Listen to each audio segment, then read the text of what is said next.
minhas queridas, começando um novo episódio do nosso podcast Saúde Integrada da Mulher, o SIM.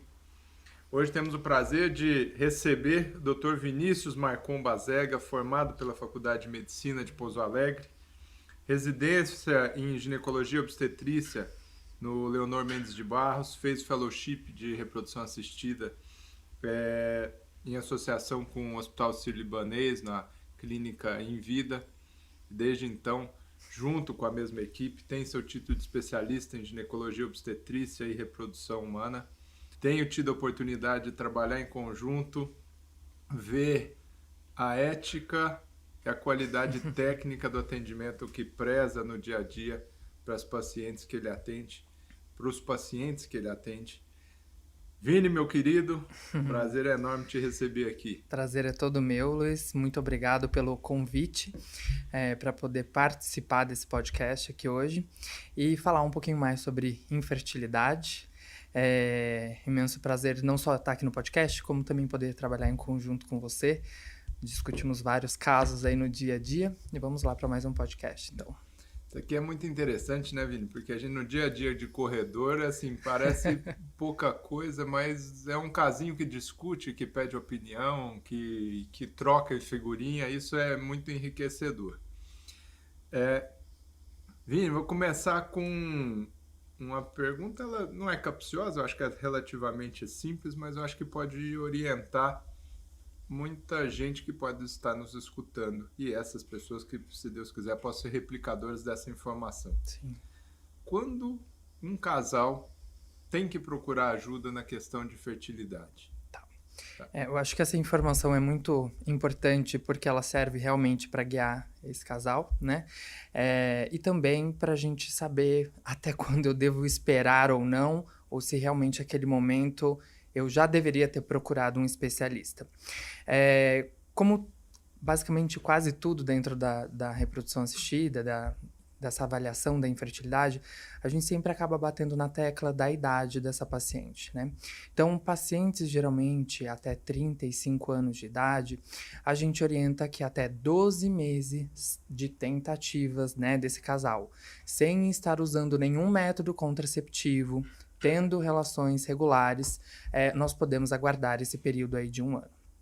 Pacientes acima de 35 anos, um período após 6 meses de tentativas, ou seja, então, sem uso de método contraceptivo, tendo relações regulares, a gente orienta que procure um especialista se nesse período de 6 meses não obtiver uma gestação.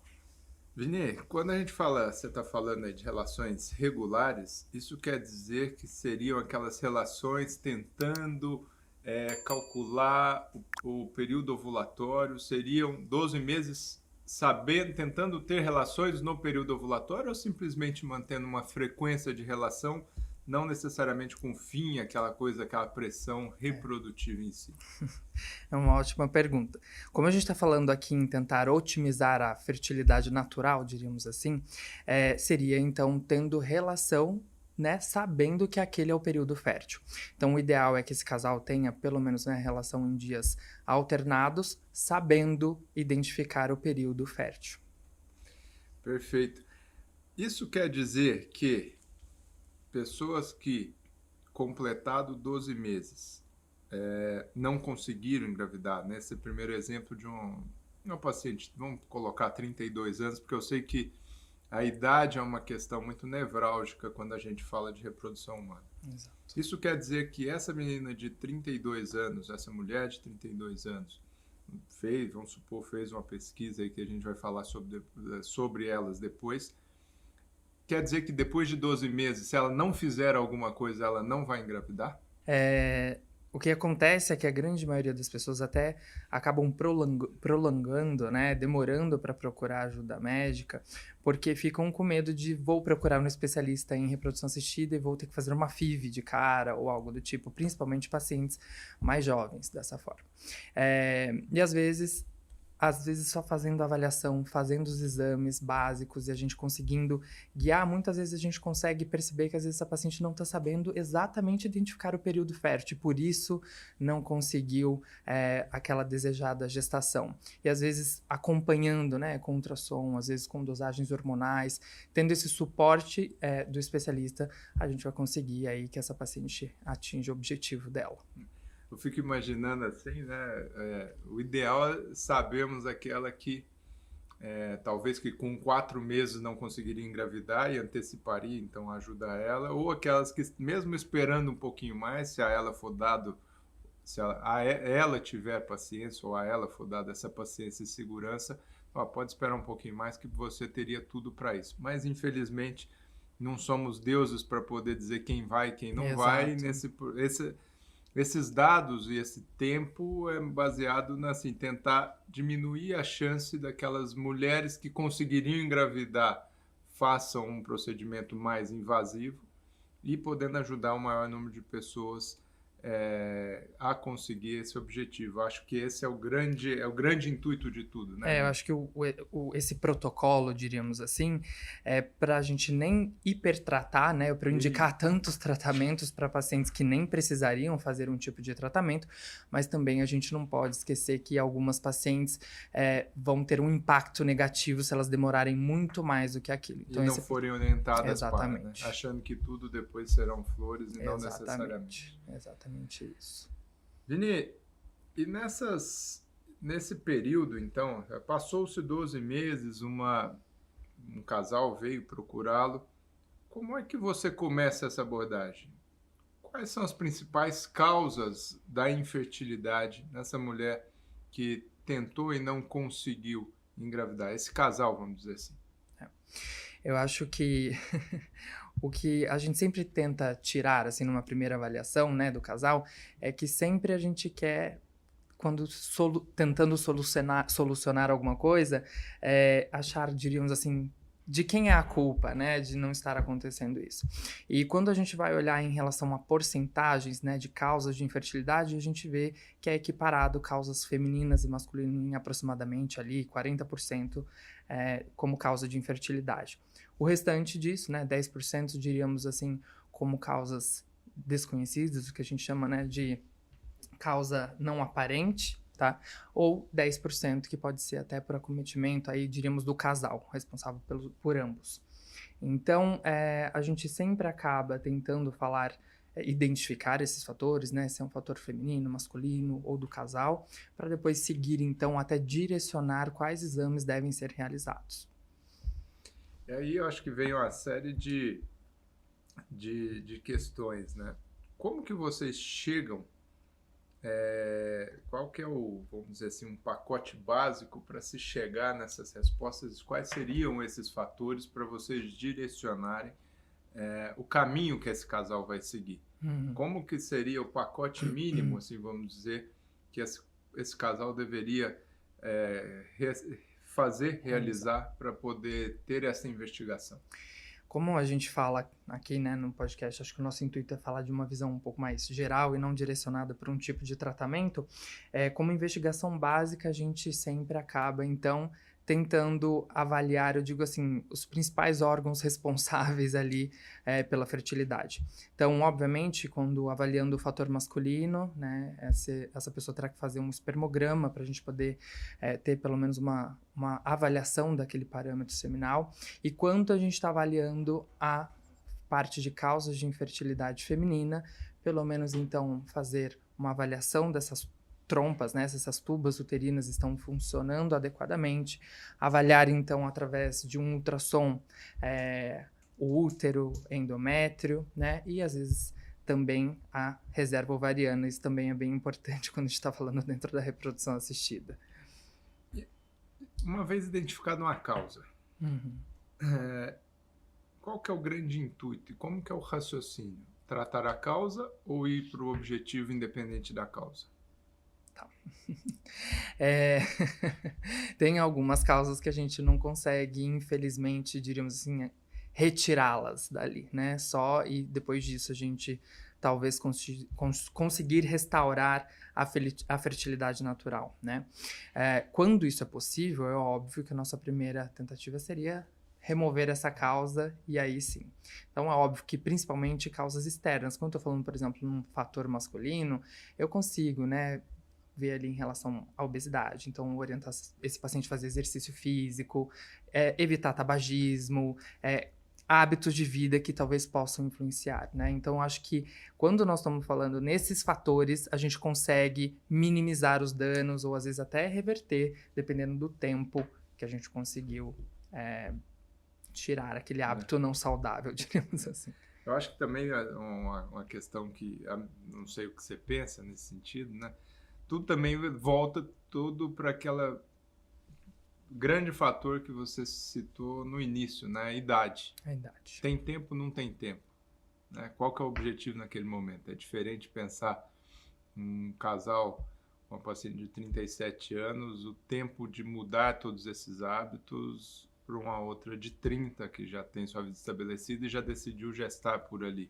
Isso né? muda muito. Porque em algumas situações o mais importante para eles naquele momento é gestar e depois trata-se causas, né? Exato. Pensar o fator ovulatório, a síndrome do ovário policístico, até que tem uma série de mudanças de hábitos, dieta, para tentar fazer com que aquela paciente volte a ovular e aí conseguir sua gestação espontânea. Muitas vezes é muito mais fácil induzir uma ovulação, elas obtêm aquilo, obviamente que não são fatores excludentes, né? Mas é muito importante essa sensibilidade que vocês têm para tudo isso, né? Principalmente quando a gente fala em associação de fatores, né? Às vezes eu tenho uma baixa reserva associada a uma idade daquela paciente um pouco mais avançada, diríamos assim, e às vezes até com um fator masculino. Então, eu olho, eu falo, não posso ficar esperando, né? Tentar resolver essa causa, ver se vai funcionar para depois eu indicar um tratamento para uma paciente que já tem alguns fatores ali que podem ter um impacto negativo na fertilidade daquele casal. Eu vejo, assim, puxando um pouco de sardinha para aquilo que a gente faz muito, que é a endometriose, que é uma das causas de infertilidade. É muito difícil, né? A gente fala para aquela paciente, se 10% é sem causa aparente, uma boa porcentagem das pacientes que têm infertilidade têm endometriose, lá, uns 30% por delas. Não quer dizer que tratar dos 30% ela não vai deixar de ter os 10%, né? Então, exato. Muitas vezes a doença fica secundária, por exemplo, uma paciente com 37 anos, vou voltar na mesma idade, tentando engravidar, tendo a infertilidade como uma única manifestação da doença. Muitas vezes é muito mais fácil ir para a técnica de reprodução assistida, para aquele objetivo que ela tem, do que operar e ficar esperando uma chance não tão grande quanto a isso, mas que trataria a doença, que poderia ser a causa. Então, essa sensibilidade, sem puxar a sardinha para um lado para o outro, eu acho que é extremamente importante. Mas isso que eu acho legal assim, até do nosso que a gente conversou aqui no começo do podcast, que é ter, né, essas conversas, essas discussões que a gente tem aqui em conjunto para exatamente chegar no que é melhor para aquela paciente, né? Operar, não é operar, e a gente saber o que realmente vai trazer benefício para aquela paciente em específico. E pensar que, assim, isso eu posso dizer pelo convívio com vocês todos aqui, é a paciente como centro das decisões, né? Exato. Nem tentar, assim, você que faz mais reprodução, menos cirurgia, eu que faço mais cirurgia, menos reprodução, tentar puxar a sardinha nem para o meu lado ou para o outro. Imaginando que quem ganha com isso não somos nós, e nós ganhamos com a felicidade delas, com o objetivo atingido. Lininha, tem muita coisa relacionada aos procedimentos que se faz, né, que uma mulher faz quando vai ser encaminhada para a reprodução assistida, né? Como que é uma dedicação dessa mulher, uma vez que ela entra numa clínica de reprodução humana, vê-se que tem indicação para uma técnica de reprodução assistida, como que ela vai organizar a sua vida? Como é que ela vai deixar, não sei se em stand-by um pouquinho o trabalho? Como que são essas visitas à clínica? Como que vai ser essa dedicação, se ela for de outro lugar que não aqui em São Paulo? Como que essa logística para elas, mais ou menos na prática? Acho que essa é a nossa rotina diária aqui na clínica, né?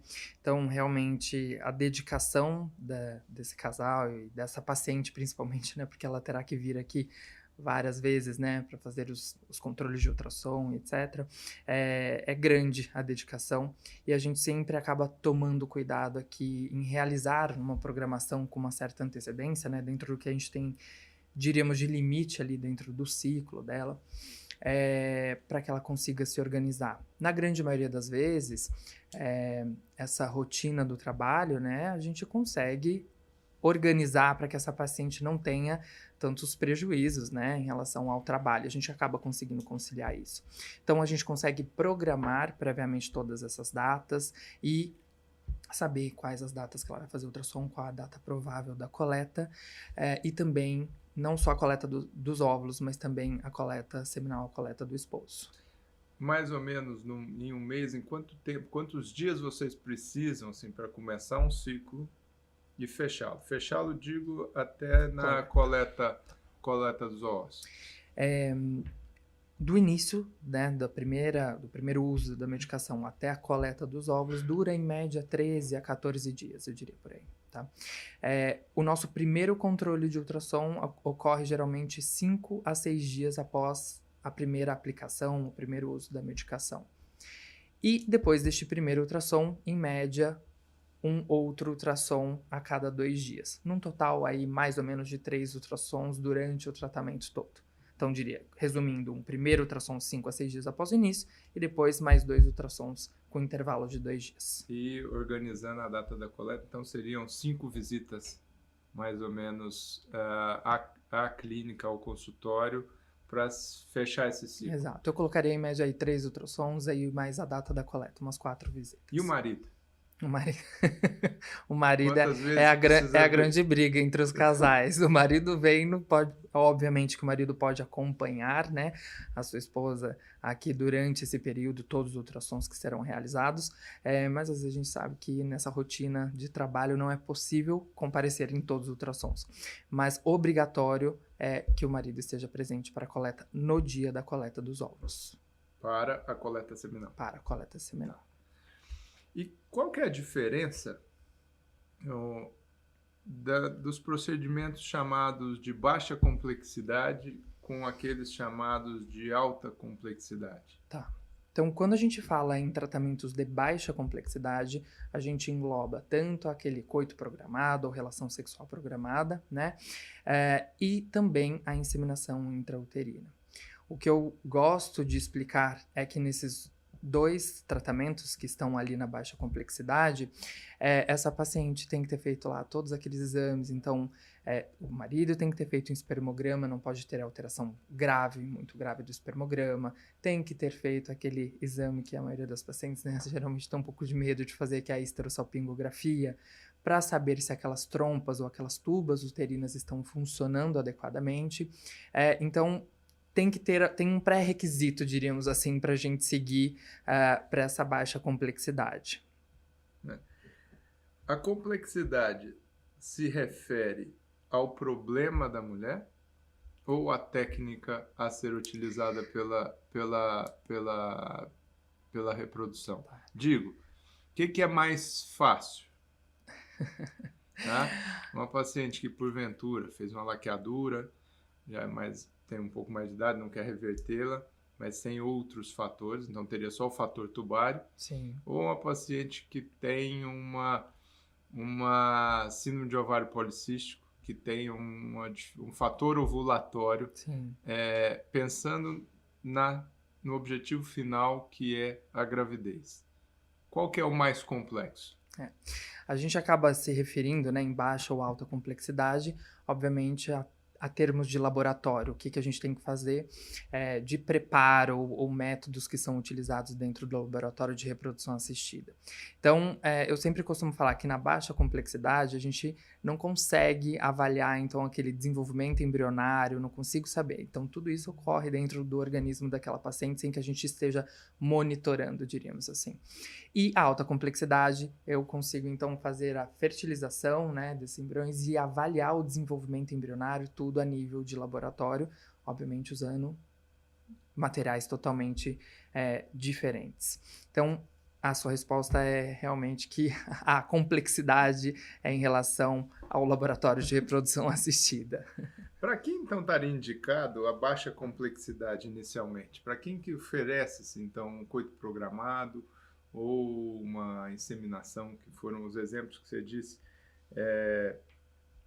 do processo de baixa complexidade? Sim. Acho que até quando a gente fala das causas ali de infertilidade dentro das causas femininas, acho que ali a gente sempre se depara com o principal ali, com a maior porcentagem, que seria talvez as causas ovulatórias. Então, assim, pacientes que têm síndrome de ovário policísticos, né, ciclos totalmente irregulares, é uma das principais indicações aí para baixa complexidade. A própria endometriose, né, também nós não descartamos a baixa complexidade. Óbvio que isso tem que ser muito bem avaliado, né, se a gente não tem um fator tubário associado, se não tem um fator, assim, diríamos assim, que impossibilitaria uma gestação por baixa complexidade, mas também é uma das indicações de baixa complexidade. E também é permitido para aqueles casais que o marido tenha um fator masculino leve, né? Não vou indicar para fatores masculinos grave. Isso daí vai diminuir abruptamente as chances de gestações na baixa complexidade. Quais são as taxas de sucesso, mais ou menos, assim, de uma forma generalista, de um coito programado, de uma inseminação intrauterina? Você tem isso, Vini? Tem. Eu sempre gosto de comparar, né, a relação sexual programada em inseminação. A taxa de gravidez por ciclo, ou seja, por tentativa, é o mesmo nos dois tratamentos, que são baixa complexidade, e pode chegar até 20%. Eu sempre coloco entre 12% a 20% no máximo de chance de gravidez por ciclo realizado. Tá? E qual que é a diferença, então, da inseminação intrauterina para o coito programado? Entendo que a inseminação a pessoa vai ter que vir no consultório, fazer por mais que seja uma baixa complexidade em termos laboratoriais, vai exigir bem mais da logística, e eu acho que quando envolve a logística, envolve também uma parte emocional muito importante desse casal. Vale pular do coito programado já para uma alta complexidade? Vale passar pela inseminação intrauterina em algumas situações, apesar da mesma taxa de sucesso por ciclo dos dois? O que a gente coloca, né, o que eu gosto de explicar muito, principalmente quando eu estou falando, algo que os casais acabam perguntando muito. Será que eu já tentei 2 vezes relação sexual programada? Eu não devo converter isso para uma inseminação intrauterina? Então, a inseminação intrauterina também uma das indicações é a endometriose, mas eu acho que se eu tiver que falar o principal fator quando eu estou falando de um fator masculino, em que eu sei que eu consigo, fazendo um preparo seminal dentro do laboratório, otimizar, né, ou selecionar os melhores espermatozoides, os mais móveis, e lembrando que além de fazer esse preparo seminal, o sêmen também é depositado lá dentro da cavidade uterina, facilitando o encontro aí do espermatozoide com o óvulo. Então, seria aquele que tem um fator masculino leve, que melhora a capacitação desses espermatozoides, prepara-os melhor para atingir a mesma taxa de um coito programado de um esperma supimpa. Exato. Agora, o coito programado Qual que é a diferença do coito programado para aquela paciente que a gente conversou lá no começo, que não estava sabendo identificar o seu período ovulatório, estava tendo relações 2 vezes por semana, mas assim de forma esparsa e não necessariamente focada nesse sentido. Aquela que está tentando sincronizar a sua ovulação de uma forma por outros métodos indiretos e tendo relação ali, pode ser chamado de coito programado? O coito programado é assim, toda vez que a gente está realmente acompanhando, diríamos, esse ciclo, né? Que eu tô tendo uma supervisão, diríamos assim, daquele ciclo, e eu tô tendo uma orientação de que realmente aquele o melhor período. E não só isso, né? Muitas das vezes, durante esses tratamentos, nós utilizamos uma medicação para determinar o momento da ovulação. Então, esse Programa é mesmo. realmente programado. E esse controle, quando você fala, é um controle ultrassonográfico. Ultrassonográfico, né? exatamente. O acompanhamento ali do folículo, do endométrio e tudo mais. Muitas vezes a paciente chega no consultório e pergunta: como é que eu sei que eu estou ovulando? Eu falei assim, isso é muito fácil a resposta retroativa. Engravidou, eu sei que você ovulou. A partir dali é só pequenas pistas, né? Aumenta da temperatura basal, muco cervical, mas que realmente pode ter falhas nessa identificação. E aqueles testes, aquelas mulheres que realmente estão tentando, mas ainda tentando fugir da clínica de reprodução humana, Sim. Os testes do período ovulatório, que vão medir ali, tentar pegar o pico do LH para identificar o período ovulatório. Quão confiáveis são esses testes? Esses testes, eles são sim confiáveis, né? Eles podem ser utilizados. Acaba que na grande maioria das vezes, quando essa paciente acaba procurando o nosso atendimento aqui na clínica, a gente acaba preferindo outros métodos que são melhores ainda, que, por exemplo, seriam os exames hormonais. Então, eu consigo dosar o LH no sangue, né? Então, a gente acaba dando preferência para isso. O que eu particularmente não gosto muito, e isso nem é... Eu acabei não gostando pelo próprio relato das pacientes. As pacientes acabam ficando muito focadas nisso, e isso acaba gerando um estresse muito grande.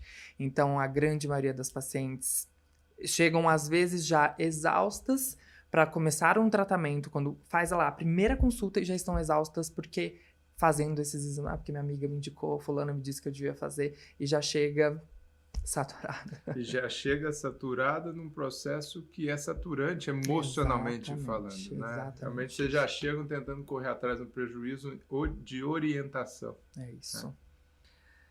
E dentro da alta complexidade, quais são os exemplos de procedimentos que são considerados de alta complexidade? Dentro da fertilização in vitro, né, que é o tratamento de alta complexidade, você fala realmente em relação à parte laboratorial, é isso? Isso, exato. Dentro da fertilização in vitro, então, que é a alta complexidade, eu vou falar dos principais, diríamos assim, que seria o que a gente chama de FIV clássica e a ICSI, né, que todo mundo acaba perguntando. Vai ser FIV ou vai ser ICSI, né? Então, eu acho que é legal a gente separar, né, diferenciar o que é um do outro.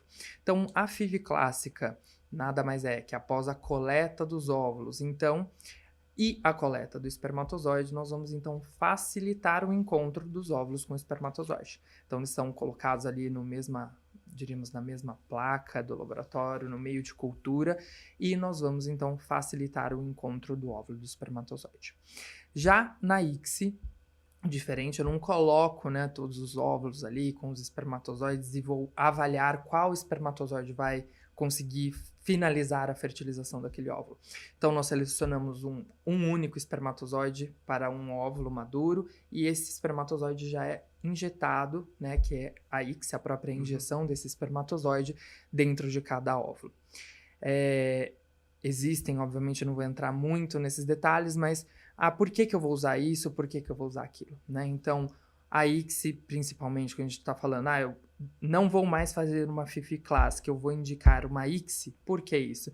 Geralmente, os principais fatores seriam um fator masculino muito grave, em que eu preciso fazer uma seleção ainda melhor desses espermatozoides para poder fazer ali o procedimento, e também casais que são, por exemplo, sorodiscordantes, hepatite B, hepatite C, são técnicas que são HIV, são utilizadas para esses casos. Hoje, na rotina de uma clínica de reprodução humana, você saberia me dizer qual a porcentagem, dentro de alta complexidade, que é FIV ou ICSI, qual a porcentagem que é de ICSI? Imagino eu que seja inferior à de FIV, acredito.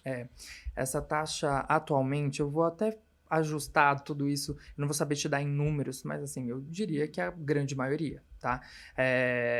Por quê? Grande maioria é FIV. Grande maioria ICSI. Hoje a grande maioria é ICSI. Principalmente a gente vivendo agora num período pós-pandemia, tá? Então, lembrando, foi até legal eu ter citado esses casos, né, em infecções por vírus, etc. Então, no período da pandemia, quando a gente estava realizando, a gente recebeu essas normas, essas diretrizes, principalmente a gente falando aí de grandes sociedades, né, internacionais, recomendando o uso da ICSI para a gente tentar minimizar os riscos de infecção, por exemplo, pelo SARS-CoV-2, né? Então, disso a gente já tinha uma grande tendência a fazer a ICSI e acho que isso permaneceu mais ainda após o período da pandemia. A taxa de sucesso é maior? Oi? A taxa de sucesso é maior? É um pouquinho maior do que na ICSI, né? Uhum. Eu consigo fazer esse procedimento selecionando um pouco melhor. Não dá nunca para a gente garantir que a taxa de fertilização vai ser melhor, porque envolve outros fatores, né? Mas na FIV, eu não consigo, né, saber se aquele espermatozoide realmente vai conseguir ali fazer... Fecundar exatamente. aquele óvulo. Não diria nem fecundar, né? Se eu vou conseguir ali atravessar a zona pelúcida, a barreira do óvulo e chegar lá dentro. Aí que se eu já coloquei aquele espermatozoide lá dentro. Facilita alguns obstáculos. Exatamente. Então, dentro daquela rotina, basicamente, a gente falou dos ultrassons do controle de ovulação, tem as medicações que se toma, se faz uso para ter isso, né? E aí aí vai se aspirar esses óvulos, né? Captar esses óvulos e vai fazê-los fecundar de alguma forma FIV ou ICSI. E depois, como que se define o momento de transferência desse embriãozinho fecundado?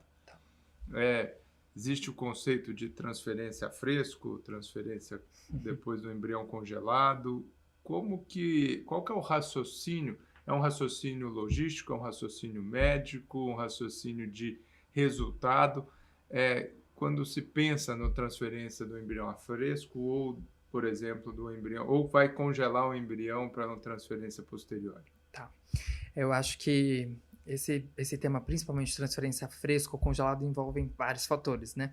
Então, acho que o primeiro deles, né, que eu gosto de avaliar diríamos assim, como uma estratégia de tratamento. Aquela paciente já fez uma transferência a fresco ou não fez? Às vezes essa paciente vem com histórico, já fiz 2 transferências de embrião congelado sem obter um beta positivo.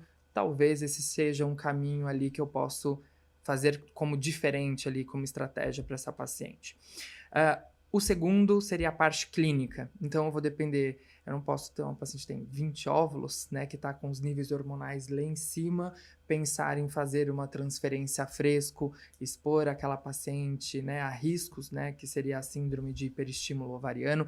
Então, tem todo um acompanhamento e até os níveis hormonais que vão ser dosados aí durante esse tratamento vai me dar o aval de posso seguir ou não posso seguir com a transferência. Então, o que eu gosto sempre de falar com essa paciente, com esse casal nós estamos iniciando um tratamento com uma provável programação de transferência de embriões a fresco. Porém, o que vai me determinar vai ser tudo isso. O número de óvulos coletados e também as dosagens hormonais, que vão dar, diríamos assim, a permissão final para seguir com esse tratamento. Quando a gente fala principalmente em transferência de embriões congelados, então é isso, né? Pacientes aquelas que tinham um maior risco de síndrome de hiperestímulo ovariano, nós optamos por congelar esses embriões e realizar a transferência num ciclo subsequente com mais chance e segurança, diríamos assim, né? Também entra o caso de diagnóstico genético pré-implantacional, então PGTA, né? A biópsia embrionária. Então, geralmente a gente acaba dando uma predileção por realizar a biópsia embrionária, congelar esse embrião, nós aguardamos o resultado desse laudo genético para depois a gente seguir com a transferência embrionária. Aproveitando esse último gancho, depois eu vou te fazer uma outra pergunta. O que é essa biópsia? Quando que ela está indicada? O que dá para se avaliar na biópsia, no PGTA? Essa sigla, né, PGTA, então esse A do final, digamos assim, se refere a aneuploidias. Então, eu gosto de explicar que a gente está avaliando as alterações numéricas desses cromossomos, né? Eu não estou avaliando uma doença específica, né? Por exemplo, eu tenho anemia falciforme. Não estou pesquisando uma doença específica, mas aquelas alterações dos números de cromossomos que podem, né, gerar uma síndrome genética como trissomias 21, 13, né? Algumas que a gente conhece. Então, as principais indicações, né? Eu acho que a principal delas seria a idade da mulher, né, mais avançada. Então, a gente, seguindo as recomendações das sociedades internacionais, a gente começa a sugerir a partir dos 38 anos, isso não é obrigatório, mas a gente diríamos assim, mais obrigatoriamente acima dos 40 anos de idade, onde a gente aumenta, então, exponencialmente esses riscos de síndromes genéticas. A pessoa pode escolher? Ela então, pode... de 30 anos, eu escutei falar que tem uma biópsia e essa biópsia, ouvi dizer que pode ter melhor resultado, não sei se sim ou se não, então fica como uma pergunta. E eu gostaria que fizesse a biópsia no meu embriãozinho. Tá. E, já aproveitando, qual o risco dessa biópsia? Tá. Porque se não tiver risco, acredito eu que tem um custo, por que não? Sim. Pode, né, esse casal, eu gosto sempre de esclarecer quais são as diretrizes, quais são as indicações, e obviamente, esse casal pode falar, olha, eu estou ciente que, sei lá, eu tenho 34 anos, não tenho nenhum, né, por exemplo, um fator masculino grave, nós não temos uma indicação formal ali, médica, para realizar. E esse casal, mesmo assim, optar por fazer. Então, eu prefiro sempre deixar ciente que não existe uma indicação formal médica, mas o casal pode sim, no final de tudo, falar, mesmo assim, nós queremos realizar a análise genética, tá? Como qualquer outro, né, procedimento, ele não é isento de riscos, né? Pode chegar até em 5% de chance de diminuir ali a implantação deste embrião, depois logo na transferência embrionária. Então, ele não é um procedimento totalmente isento aí de riscos, por isso que eu acho que não é assim indicado, né? Nós não indicamos deliberadamente para todos os casais, existem as indicações ali pré-estabelecidas. Vini, quando vai fazer essas biópsias, então essas células que são biopsiadas, né? A gente está falando, esse embrião é biopsiado em que dia? Ali tem quantas células? Essas células fazem diferença no futuro para o desenvolvimento dele? Tem repercussão futura? Essa mãe precisa preocupar com isso? Bom, acho que primeiro de tudo a gente tem que falar em qual estágio é feita essa análise genética, essa biópsia, né? Então, a gente faz esse procedimento no embrião no estágio de blastocisto. Então, geralmente, lá, dia 5, dia 6 de desenvolvimento embrionário, em que este embrião tem, em média, de 120 a 200 células. O principal para entender se isso vai impactar muito no desenvolvimento desse embrião é eu entender que esse embrião, eu sempre acabo desenhando que eu tenho duas principais, né, estruturas ali desse embrião, que seria a massa celular interna, que é a parte que está lá mais interna deste embrião, que no futuro vai dar origem ao feto propriamente dito. E a parte mais externa desse embrião, que a gente chama então de trofectoderma. Essa região é onde é feito, né, a biópsia embrionária, então retirado em média 5 a 6 células, e esta estrutura lá no futuro vai dar origem à placenta. Então não estou retirando exatamente essas células do feto, né? Seria... Como se fosse uma biópsia de vilosidades coriônicas da posterior. Exatamente. Perfeito. Bela analogia. E você comentou na transferência, na questão sobre a transferência a fresco, transferência congelada, algumas questões logísticas e algumas indicações médicas. Uhum. E uma delas é aquela paciente que tem 20 óvulos no momento da coleta. Eu imagino assim, teve a coleta do óvulo, já teve a coleta seminal, fazer fertilização Wicks e logo na sequência seria a transferência, quando pensado na transferência a fresco. Sim. E citou o nome da hiperestímulo ovariano. O que é essa síndrome? Dá para controlar? Ela é muito grave assim, para ter esse medo todo? E por que uma gestação em cima de um ovário que inicialmente pode ter sido comemorado de ter tantos óvulos requer tanto cuidado? Essa síndrome do hiperestímulo, né, ovariano é algo que hoje em dia a gente fica, diríamos assim, um pouco mais tranquilo, né, nos tratamentos de reprodução assistida, por conta, adventos assim, da gente ter medicações e técnicas para a gente poder minimizar esses riscos. Então, é quando eu tenho um estímulo muito excessivo, né, desse ovário e que eu acabo acarretando repercussões clínicas para essa paciente, podendo ter, então, às vezes até acúmulo de líquido no abdômen, dor abdominal intensa, alterações, né, até sanguíneas, diríamos assim, de um modo não médico explicando. E que podem chegar a casos graves com internação dessa paciente até em UTI, né, se não bem controlados. Hoje, além da gente... Eu sempre falo para paciente que, quando me pergunta sobre o medo, né, eu estou com medo de ter hiperestímulo ovariano, principalmente pacientes que, sabidamente, têm uma reserva ovariana, né, grande, diríamos assim, e que sabe que no final do processo tem um grande risco de ter um maior número de óvulos. Então, eu sempre falo que o principal é a gente saber qual a dose de medicação ideal para ela, então a gente saber traçar isso adequadamente já lá no início do tratamento. E na hora da gente finalizar esse tratamento, utilizar uma medicação que minimiza os riscos da hiperestimulação ovariana, que seria os agonistas de GnRH que nós utilizamos hoje em dia. Tá?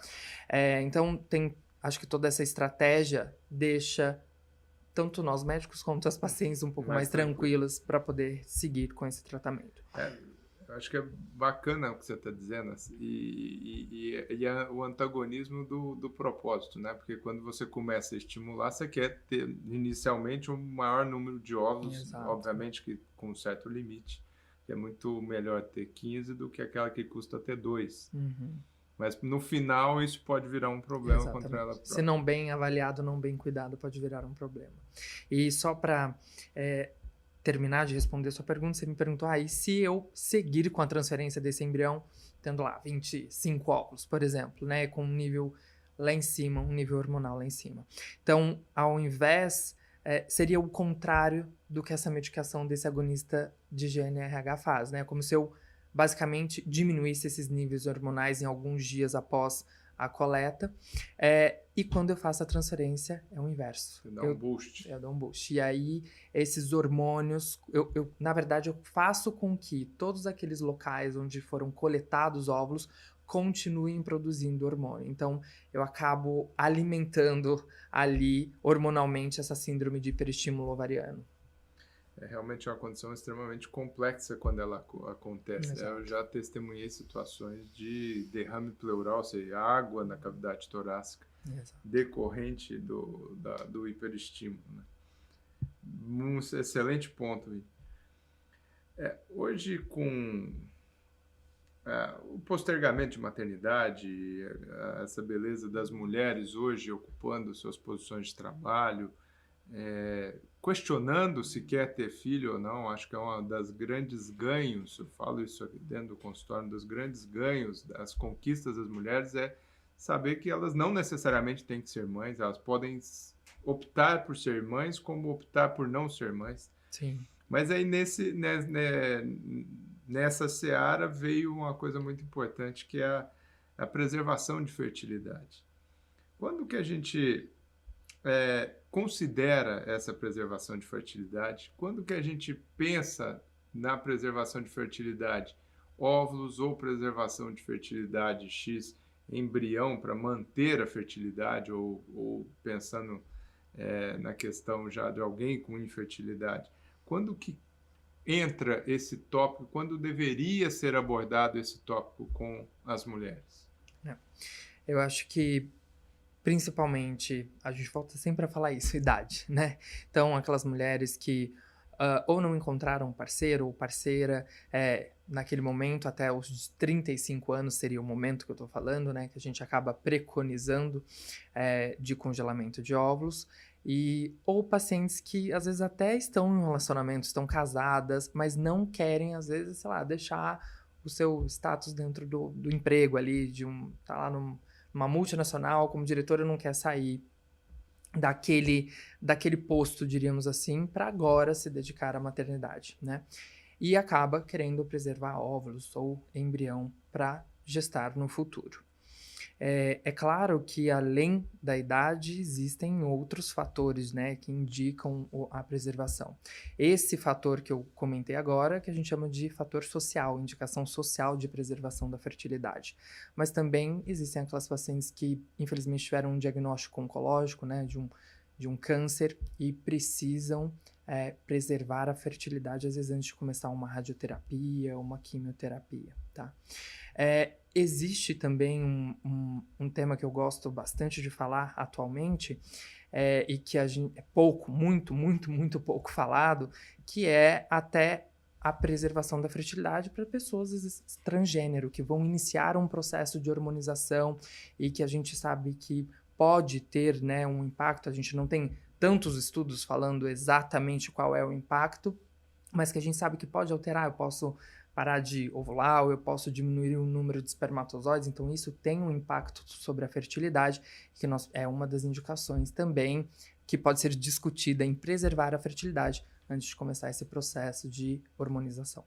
É fantástico, Vini, porque eu fico imaginando que essas pessoas talvez não tenham acesso à informação, ou a elas é cerceada essa informação aí por...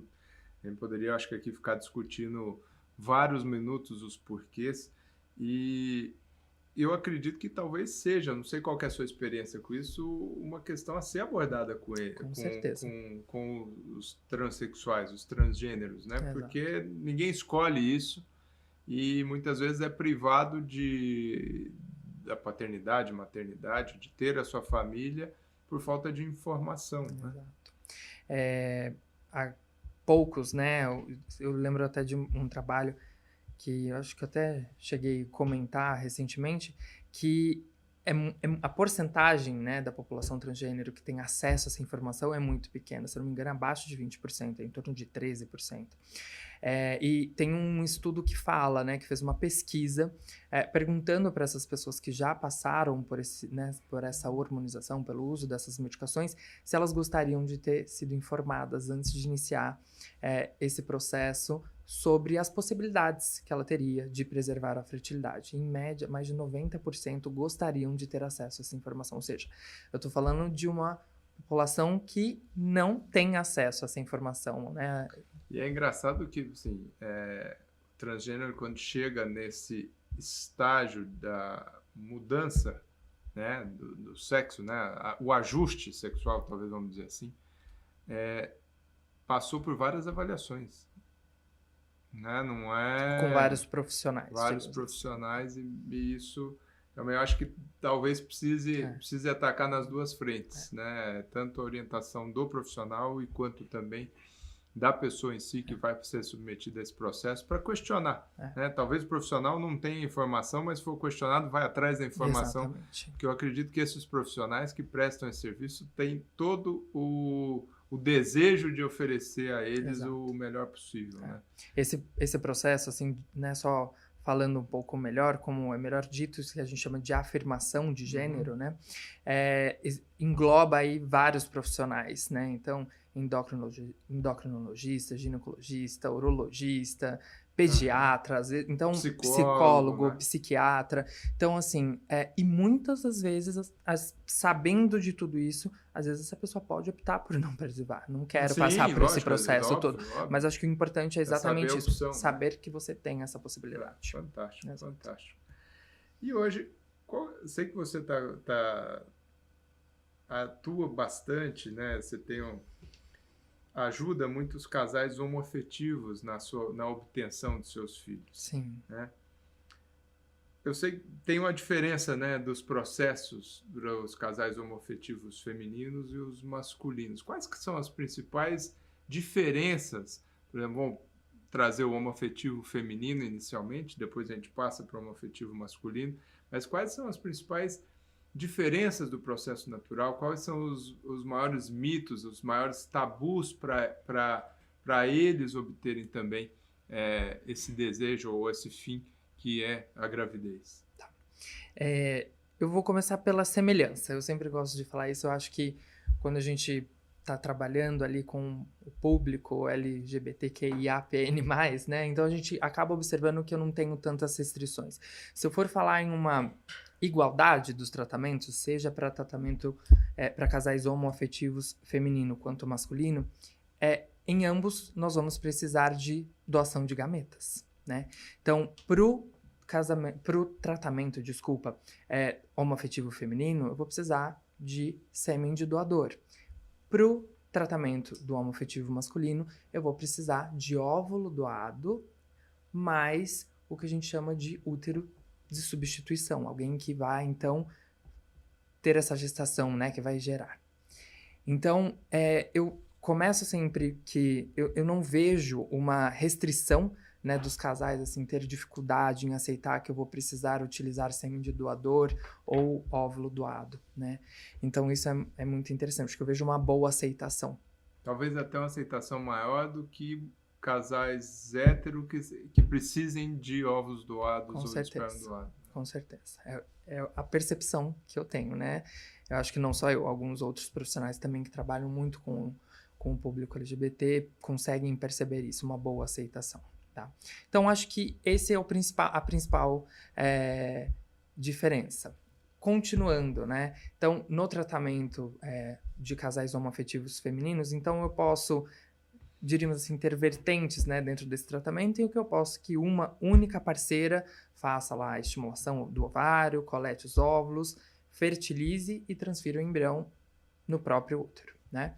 Ou o que a gente chama de gestação compartilhada. O que seria isso, né? Uma das parceiras, então, realizar o tratamento para a coleta dos óvulos e a fertilização, e após formados esses embriões, transferir para o útero da parceira. Então, isso nós chamamos de gestação compartilhada. Tá? Para os casais homoafetivos masculinos, então, a gente já comentou um pouco, mas então a gente vai ter, então, pode ser feito também ou utilizando o sêmen de um dos parceiros, ou ambos podem querer participar desse processo, tá? E a gente vai, então, necessitar de uma doadora anônima, né? E uma paciente que irá, então, cessar o útero temporariamente para ocorrer essa gestação. E hoje, qual que é a legislação vigente acerca do útero de substituição aqui no Brasil, que é fundamental para os homoafetivos masculinos? Fundamental. E para outras situações, mas eu acho que o exemplo dela talvez ilustre para outras situações. Os principais quesitos, né, da legislação para o útero de substituição, então, que essa pessoa que vai cessar temporariamente o útero tenha um grau de parentesco com um dos parceiros, né, dos parceiros ali deste casal, de até 4º grau de parentesco, tá? Você vai falar, Vinícius, mas e aí? Tem pessoas que não têm alguém que possa cessar o útero temporariamente. Nesses casos, por exemplo, eu tenho uma amiga, não tenho nenhuma parente que poderia, né, fazer a cessão temporária do útero.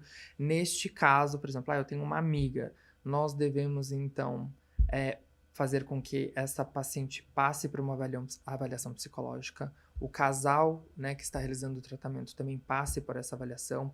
E toda a documentação necessária vai ser, então, submetida à avaliação do CRM, do Conselho Regional de Medicina. Somente após a liberação do CRM é que nós poderemos, então, dar seguimento a esse tratamento.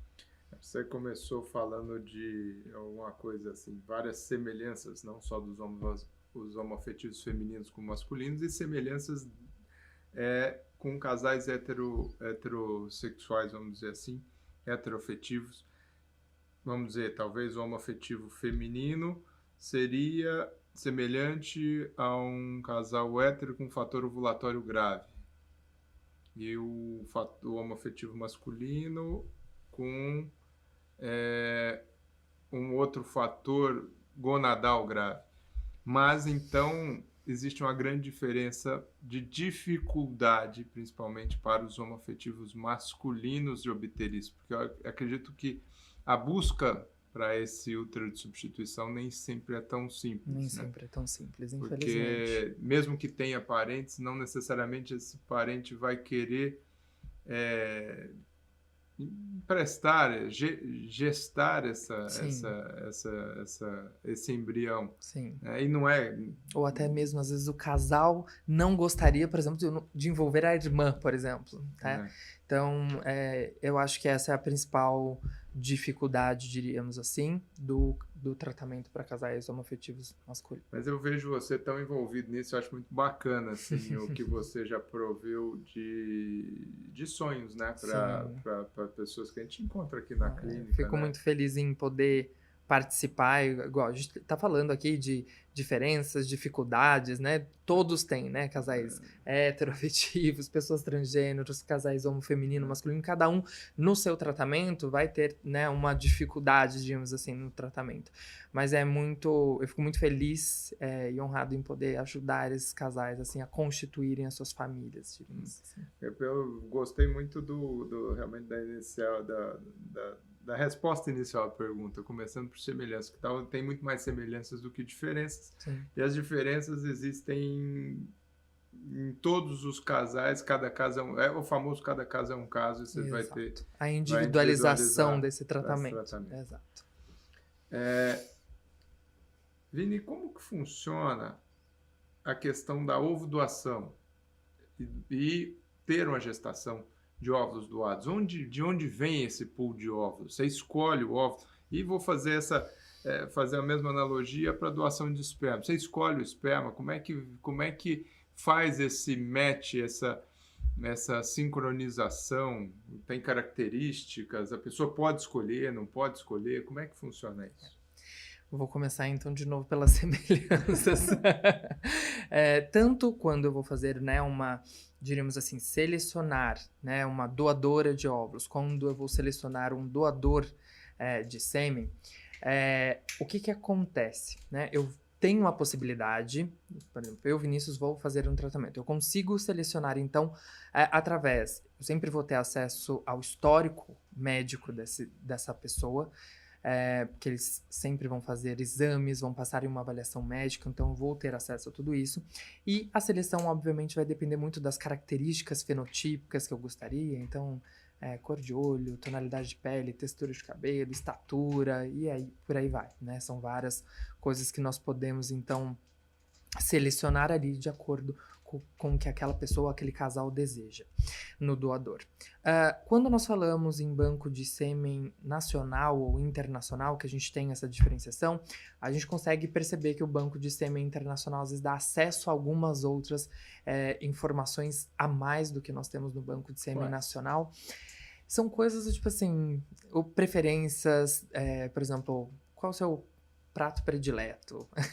Perguntas, eu diria, mais específicas. Tem até signo, gravação de áudio, por exemplo, acesso a foto de infância. Então, eu tenho algumas coisas a mais que podem ser avaliadas nesse banco de sêmen internacional, até por conta da legislação vigente de cada país, né? Quando eu estou falando em uma doadora, eu também tenho toda essa avaliação das características, etc., para a gente poder selecionar e iniciar o tratamento propriamente dito. Em ambos, a gente sempre deve saber que essa doação aí vai ser, falando agora em legislação vigente Brasil, né, a nível Brasil, anônimo, né? Então, um anonimato na doação aí, principalmente falando no tratamento feminino, eu só vou ter uma doação anônima de óvulos, lembrando que o ano passado, né, nós tivemos uma atualização na resolução que rege aí os tratamentos de reprodução assistida, que significa que tem um exceto nessa doação anônima. Exceto quando eu tenha um grau de parentesco em que não incorra em consanguinidade. Então, agora, né, a partir dessa alteração da resolução, uma irmã, por exemplo, pode doar um óvulo, por exemplo, com parentesco para fazer o tratamento, desde que não tenha consanguinidade. Perfeito. Tá? Duas outras perguntas para a gente encerrar o nosso tempo aqui. Voltando um pouquinho lá atrás na pesquisa do casal, orientar as mulheres a pensar na fertilidade, você disse que ela quer postergar, pensando na preservação de fertilidade. Hoje muito se fala e se dosa, se quantifica o hormônio antimileriano. Qual que é o real papel dele? O que ele vai te dizer quando a paciente chega para você, Vinícius, com essa dosagem do hormônio antimileriano? Então, o principal papel do hormônio antimileriano é eu conseguir, então, avaliar a reserva, o estoque de folículos de óvulos que essa paciente tem, né? E uma pergunta que a maioria das pacientes acabam fazendo é, tá, mas o que é melhor, eu dosar antimileriano, fazer ultrassom, o que é? Eu sempre brinco que nós que trabalhamos, né, com reprodução assistida, não damos predileção por nenhum, a gente gosta mesmo de associar esses dois métodos para que eu chegue, diríamos assim, numa opinião melhor de qual é a reserva, de qual é a dose de medicação eu vou utilizar para o tratamento daquela paciente. Falando da importância do antimileriano e como funciona, falar, mas como que eu doso isso, né? Eu sempre gosto de explicar para a paciente. O hormônio antimileriano nada mais é do que produzido dentro desses folículos antrais, que são aqueles folículos ainda que não obtiveram o desenvolvimento e que isso vai ocorrer depois da utilização das medicações. Então, quanto maior o meu valor do hormônio antimileriano, isso significa que eu tenho uma maior quantidade de folículos lá dentro do meu ovário produzindo esse hormônio antimileriano, né? Então, reflete que a minha reserva ovariana é melhor. O que nós devemos lembrar é que ter uma maior reserva ovariana não vai querer dizer que eu tenho maior facilidade para engravidar do que a outra paciente que tem um hormônio antimileriano com um valor menor do que o meu. Ou seja, não impossibilita. Um hormônio antimileriano baixo sem infertilidade não quer dizer que vai ter infertilidade. Exatamente. Perfeito. Para encerrar, se uma mulher, a gente falou de uma mulher que está lá seus 30 e poucos anos, não quer a maternidade naquele momento, ou porque não tem um parceiro, ou porque está num ambiente profissional que ela não quer abrir mão daquele momento, falamos do congelamento de óvulos. Mas se chegar uma mulher, chegou-se o momento, está sem o parceiro e ela quer gestar, como isso funciona? Ela consegue gestar? A ela é dado esse direito? Como é que funciona tudo isso? Houve um aumento muito grande, né, pela procura do que nós chamamos de produção independente, né? Não da parte médica, mas como se chama mãe solo, né, como se diz. Então, esse tratamento é possível, então, com essa paciente realizando a estimulação ovariana, a coleta dos óvulos e realizando a fertilização in vitro, então, com a utilização com banco de sêmen de doador. Né? Existe algum impedimento, alguma nuance ou basta querer? Basta essa paciente estar, obviamente, né, decidida que ela quer fazer esse tratamento como produção independente e também a gente avaliar a individualização de cada caso, né? Então, a idade dessa paciente, eu vou ter indicação de fazer análise pela idade ou não. Aí entra para a questão de idade, não a situação não da tem assim, você não pode fazer por isso, né? Perfeito. Meu querido Vinícius, muito obrigado. É muito bacana conversar sobre isso. Teria uma série de outras perguntas, mas acho que depois fica para um outro tópico. É impressionante a beleza daquilo que vocês fazem, de oferecer realmente a possibilidade de casais que de outra forma não conseguiriam ter suas famílias com filhos, porque existem as famílias sem, obviamente, por opção. Muito obrigado pelo seu tempo, obrigado por você ter destinado esse momento aqui conosco.